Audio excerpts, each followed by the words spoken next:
Hey, welcome in. You're listening to the daily version of the Cortland Economics Report. I am Al Cortland. Sitting next to me is Roger Wiegand. We are doing something new today, and you know what that is? Sure you do, because you're watching this thing. Normally we do audio.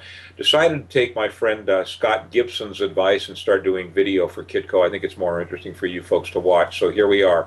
Very, very interesting day in the gold markets right now. Roger and I are going to chat about it a little bit. First of all, gold is down 33.60. Silver is down $1.67. Surprise, surprise, the Dow Jones Industrial Average, as we're recording, is also down, as is the U.S. dollar.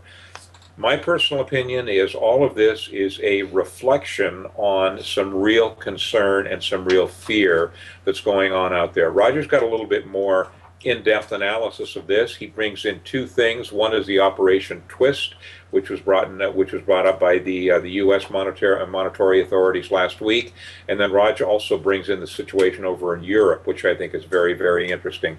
In terms of Operation Twist, I'll comment on that first. I think it was an absolute waste of time. Shifting from the short end of the yield curve to the long end of the yield curve, I'm not sure is really going to accomplish much of anything for our economy other than hurt the banks, because the banks definitely, as we all know, make their money by borrowing at the short end and lending out at the long end. So it's not going to do wonders for them. I think the reason they did that, as I mentioned last week, is because they are looking for that to improve the housing market, with the potential of a whole bunch of refis at lower rates. With the housing market coming back, if in fact that happens, which I don't think it will, that would do wonders for the miserable employment figures we have down here. But you know what? Let's talk about the European situation, because I think that's a lot more important. Raj, what do you think, buddy? About a year or so ago, on May 9th of 2010, the people in Europe and the Euroland bankers and the controllers, they came up with a plan to put together and replicate what I would call a quasi-Federal Reserve in Europe. Since Euroland does not have a Federal Reserve, being the way they were assembled and put together, how they were structured, what they did was they put together this new plan in place May 9th, 2010 as an emergency vehicle to be used only if a member country got in trouble and could not borrow at a reasonable interest rate. Now, obviously, they're in that position, not only with Greece, but in Ireland and with Portugal. Now, what is this called? It's called the European Financial Stability Facility, also known as the EFSF. That's a mouthful. Yes, it is. What it amounts to in a nutshell is they're going to copy what happened after the Lehman event in the United States.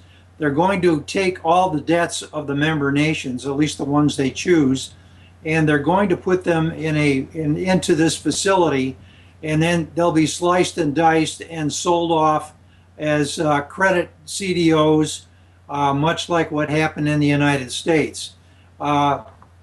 This is going to be just another kick the can down the road deal. We think that it will work. We think that it will pass. Their big problem is they've got 27 countries that are going to have to approve it. That means the parliaments, the Congress, the banks, and in the middle of all that, of course, there's dissension among the naysayers. They are claiming that they can get this put together and approved in about 6 weeks. In my view, I don't think they've got 6 weeks. I think they've got more like 6 days, and they're going to have a stock market crash. So I've come to a conclusion that here's what could happen.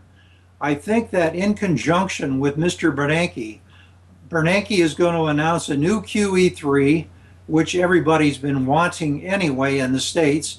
And along with that, this ESFS business in Europe, they are going to say, we've got a plan, we've solved the problem, we're going to implement the plan. It's going to take us 4 to 6 weeks to get all the approvals in place, and there you go. So the ESF announcement and the QE3 announcement, if they did come together at the same time in the news, I think everything would reverse and the markets would rally. Couple of closing comments. Number one, I'm looking at a 30-day gold chart right now. We have definitely been in a downward trend. That downward trend began to reverse yesterday, even though gold is down $30 right now. It's still, the trend line is still going up when you consider a time frame of being 30 days. I want to give Roger a whole bunch of credit here, and that is in his daily alert today, which went out to his subscribers. He said, quote, if I'm correct on these shenanigans, precious metals will rock to new highs, potentially to a minimum of 1923 an ounce in gold in this last quarter. You know what? I would agree with him. He goes on to say, I'm thinking silver's going to go back up to close to 46 bucks in this quarter. Let's see what happens. Hey, let us know what you think about this. Thanks for watching.